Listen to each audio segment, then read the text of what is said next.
Good afternoon, everybody. Can you all hear me okay? Yes? Well, this is my first official visit to Cal State Fullerton campus, and I can't think of a better reason to be here than to visit with all of you. So thank you for being a great reason for me to take myself from the beach in Santa Monica and come and see all of you. And I really want to congratulate all of you on your efforts, and I know that there's going to be an official winner announced today, but one thing that I want to tell you is that all of you are winners. And just by taking the efforts to do this, I really want to applaud all of you and give yourselves a big round of applause.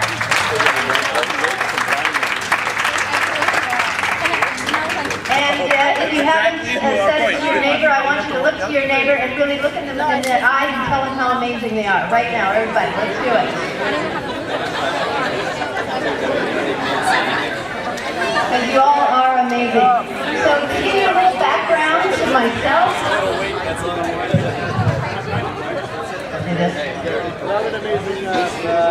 so, I am an exercise physiologist and wellness coach and owner of and founder of State Fullerton Fitness, located in Santa Monica, California, just down the road, basically. And I'm here to come and talk to you about how to inspire you to make this a lifestyle, not just the 10 weeks that you've been doing it, but actually to make it into your life. And to give you a little bit about my background, I was a very active child as a little kid, and when I knew that when I was choosing a major in college, I knew I needed to do something that I was passionate about and something that I loved and felt strongly about, and that was exercise and activity. And I was blessed to have a mother who was very health conscious as a child and instilled some great values in me. And so when I chose a major, I chose sports medicine from Pepperdine University. I got my degree at Pepperdine in 1993. And I went on to work as an exercise physiologist at Sentinel Hospital's Fitness Institute. And I worked there for a year, and we did a lot of the physical fitness testing on LA's professional sports teams, like the Lakers, the Kings, and the Dodgers, which was a great job, especially right out of college. I actually quit that job after about a year to travel to Greece for 3 months. But when I came back, I ended up getting a job at the world-renowned Pritikin Longevity Center in Santa Monica. And Pritikin was a residential program where people with heart disease and diabetes and obesity would actually come and live there for 2 weeks to a month at a time to learn a healthier lifestyle. And what I learned at Pritikin was amazing, that no matter how quote-unquote sick you have become, with heart disease, whatever it might be, that when we take the time to nurture and love our body and take care of it and eat right and exercise every day and practice healthy stress management, it's amazing how resilient the body is. When I was working at Pritikin, it would be common to see people get off their blood pressure medication, cholesterol medication, diabetics would get off their insulin, just to diet, exercise alone, and of course healthy stress management.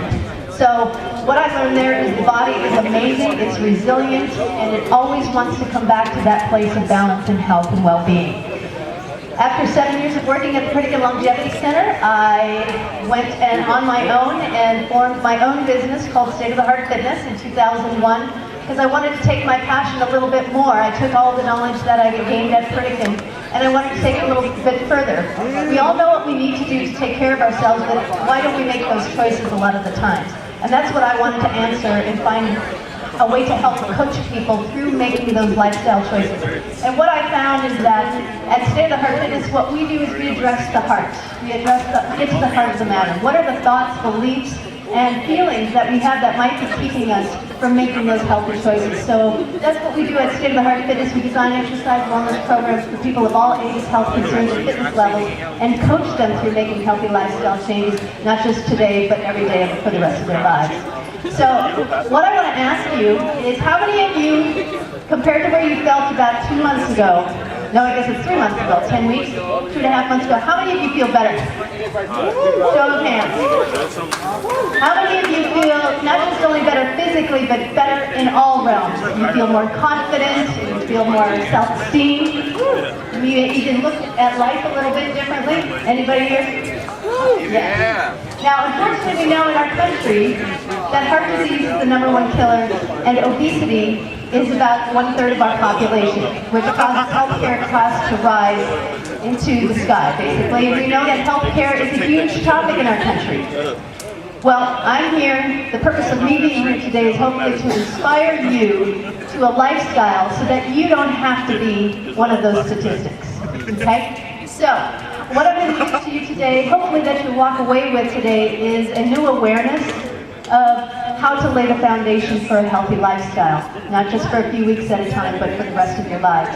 And what I'm going to do is share a few key points that I have learned over the years, not only in working with people, but also in my own personal experience. Now, I have to tell you that a lot of times people, they look at me and they think, oh, well, what struggles have you had as far as physical issues go? And in 2002, I've always been active, but I always taken care of myself. But in 2002, I had an awakening that obviously I wasn't expecting. And a lot of times my clients would say that their back would go out, and all of a sudden they couldn't move. And I used to think, yeah, how does that happen? That's just another excuse for not wanting to exercise. I look back at myself and think, gosh, how insensitive that was until it happened to me. Now, it's not supposed to happen to me, right? Because I'm the health and fitness expert and I'm always exercising and taking care of myself. But I wasn't paying attention to the signs. And I started to feel issues in my lower back, some pain, and I just kind of continued to ignore it. And I would do my exercises, my stretches, my strength training, and all of that, everything that I tell my clients to do. And it kept getting worse. Until one day, literally, I remember getting out of the car and I couldn't stand up straight. I literally was walking like this, and I could not stand up. And here's me, nothing's going to stop me, and I was retraining my clients like this. And, frankly, it was just ridiculous. One of my clients who's 70 years old said, Lisa, what are you doing here? Why aren't you taking care of yourself? Why aren't you at home resting? I was like, I'm fine. I'm fine. Yeah, I can't even stand up straight. And he told me to go home. And he said, take the time off that you need. He says, you're always telling us to listen to our bodies, to take care of ourselves. So I went home, and I went onto the floor, and I stayed there for about a week. And for somebody who's very physically active, to not be able to really move without total excruciating pain was the most humbling experience I ever had. And not only was it painfully physically, but it was painful emotionally. But what I found was an incredible gift. And what I realized was that I may not have the typical addictions, food addictions, smoking, drinking, any of the typical addictions that we have. I was addicted to something that a lot of Americans have, and it's the addiction to overdoing. Anybody an overdoer? That's what we promote in our society. Do. And my body finally said no. And for me, it was my back. For some people, it's a heart attack. For some, it's cancer, or whatever ailment it might be. But what I learned from that, I learned was it was time for me to be present and to take care of myself, to give myself the rest when I needed, to find that balance. And so it gave me so much more compassion in working with people. And it's propelled me into teaching about the heart. A lot of times we live our lives from here, our heads, and what we think we need to do, and very rarely do we live from our heart and really feel it to the fullest. And that's what State of the Heart Fitness is about. So I wanted to leave you with, today I wanted to give you a few key things to remember as you take this into your lifestyle, hopefully. And number one is that, we always hear about investing in our future, but we always think about investing financially. And that's important, of course. But there's something more important. Does anybody know what that is? Health. Good answer. From one of the trainers, of course. Yes, health. Health is wealth. Now, when I worked at the Pritikin Longevity Center, we would see some of the wealthiest, most quote-unquote successful business people, celebrities, even princes of Arabia with more money than they knew what to do with. But they ended up coming to Pritikin. Why? Because they may have invested financially in their future, but they didn't invest in their health. And now they had heart disease, they're in their 50s having heart disease, diabetes, and they couldn't even appreciate the material wealth that they had. I will never forget, this was one of the most monumental moments of my early career. I had just started at Pritikin in maybe about a month, and I had a man in my class, he was 55, And he didn't have a weight issue, but he had a massive heart attack that he fortunately survived. He came to Critican to learn a healthier lifestyle. Well, after everybody had left my class, Harry was sitting in the corner by himself with his head down. And of course, I went over to him and I said, Harry, are you okay? And he looked up at me and he was crying. And he said, Lisa, I have made more money than you can even know. He says, I've traveled the world how many times? And he said, but here I don't have my health. And he says, I look at you and you are richer than me. If I was to do my life over again, I would do what you are doing. Do you realize the gift that you are giving people?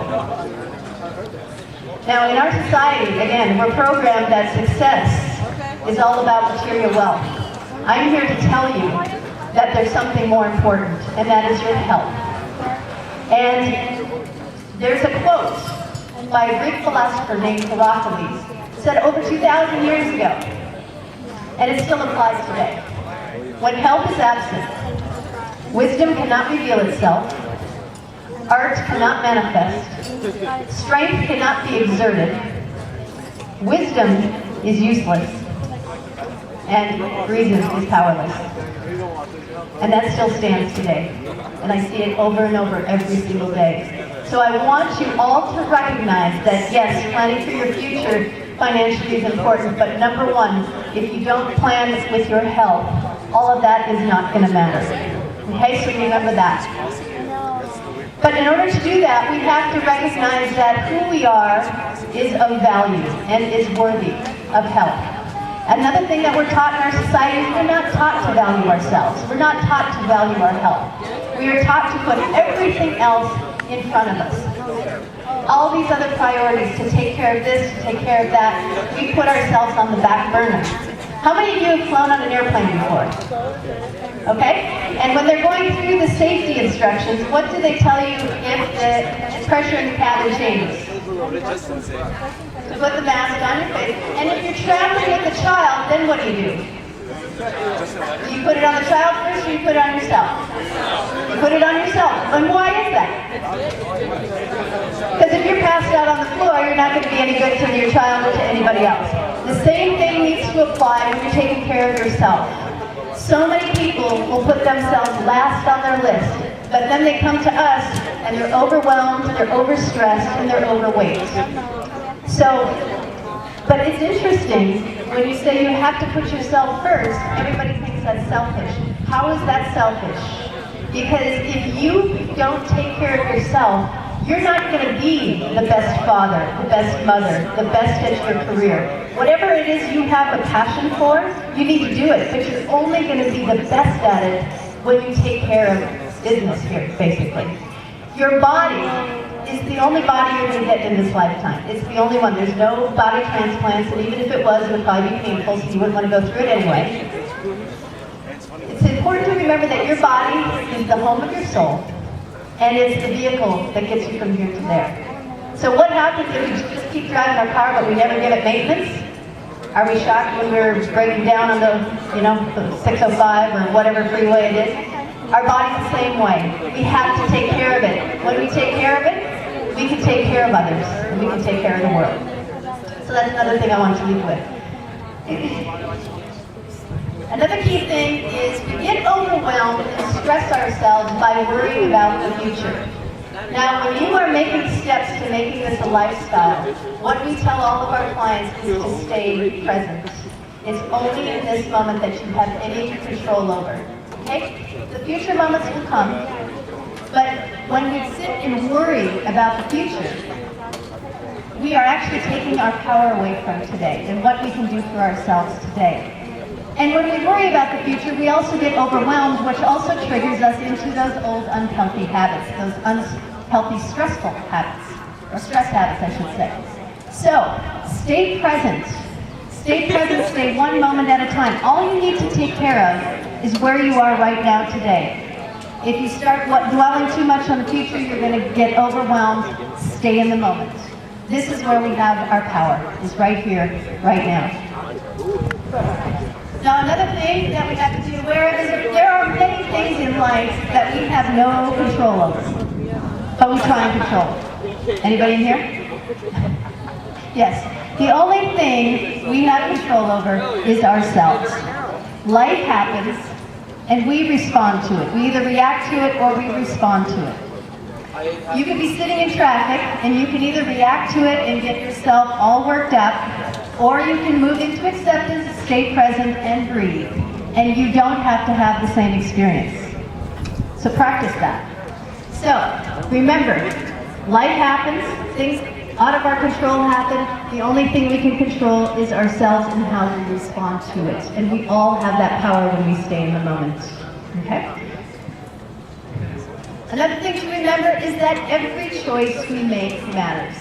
Every choice. Every choice we make either enhances our health and well-being or hinders our health and well-being. For those of you who've probably been learning about weight loss, weight gain, we know that it's an energy balance equation. We gain weight when we consume more calories on a regular basis than we expend. We lose weight when we expend more calories on a regular basis than we consume. You know that when I say everything matters, every choice matters, if you consume just 100 calories more a day than you expend, that adds up to 10 pounds a year. Add a few more years to that, 5 years, that's 50 pounds. Add 10 years, that's 100 pounds. So even though it may seem minimal, 100 calories more a day than you expend, it all adds up. Okay? So just remember that every choice we make in every moment makes a difference. And awareness in the present moment helps us with that. Now, how do we stay motivated and inspired? Because there's always going to be the peaks and valleys in life, and that's just the way it is. But how do we stay inspired? This is what I have found. Again, I talked about a lot of times in our society we live from our heads. We all know what we need to do, but why don't we do it? What I have noticed in people that have made a drastic lifestyle change and have maintained it is on some level they've shifted from the head to the heart. The heart is the pulse of life. The heart is where everything originates. Our heart is where we feel moved. It's the center of emotion. And if you break down the word emotion, it's energy in motion. Okay? So, when we live from our hearts, life takes a whole new dimension. We feel alive. When I say live from your heart, live with what you love. Live your passion. What makes your heart sing? In this life, it's way too short. I'm already 42 and I can't even believe where is it gone. It's way too short to not do what you love. But we will be told, whether by our parents or whoever, that we need to do this or that. But that's living from our head. You have to do what you love. And when you live from your heart, you are naturally inspired to take care of yourself. You find energy you didn't even know you had. Life becomes a magical journey, one moment at a time. And the last thing I would like to leave you with is one final thought, is live life to the fullest from your heart. Laugh as many times a day as you can. And love to the fullest. Thank you, and good luck to all of you. One moment at a time, live from your heart. Thank you. And congratulations.